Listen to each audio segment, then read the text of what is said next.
Hello বন্ধুরা, good afternoon. আজকে দুপুরে মেনুতে কী আছে দেখো, ভাত করেছি, এটা হচ্ছে ডাঁটার শাক দেখো, আর এটা হচ্ছে তোমার ডেলিকার মতন ডাল, এই যে ডাল করেছি, আর এটা হচ্ছে হলুদ ফ্রাইড রাইস করেছি, হলুদ দিয়ে দিয়েছি একটু দেখো, তার মধ্যে ঘি দিয়েছি, মটরশুঁটি দিয়েছি, গাজর দিয়েছি, বিনস দিয়েছি, কাজু বাদাম দিয়েছি, কিশমিশ দিয়েছি, সব দিয়ে ফ্রাইড রাইস করেছি। ঠিক আছে, হলুদ হলুদ এমনি সাদা হয়, আমি ইচ্ছা করে আজকে কালারিং করলাম। আর এটা হচ্ছে চিকেন কষা, যেহেতু আজকে ভাইফোঁটা তাই একটু স্পেশাল কিছু করতে হবে, তাই এটা চিকেন কষা করেছি। আর এটা হচ্ছে স্যালাড, শসা স্যালাড দিল্লির মতন।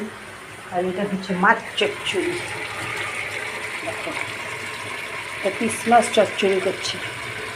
এই হচ্ছে আজকে দুপুরের মেনু। আমার এই ছোট্ট ভিডিওটা যদি তোমাদের একটুকু ভালো লেগে থাকে, প্লিজ চ্যানেলটাকে ফলো করে দিও, একটা লাইক দিও, একটু কমেন্ট করো। যারা ইউটিউব থেকে দেখছো আমার চ্যানেলটাকে সাবস্ক্রাইব করে দিও। টাটা বন্ধুরা, সবাই ভালো থেকো, দুপুরটা খুব ভালোভাবে কাটাও, ভাইফোঁটাও খুব এনজয় করো।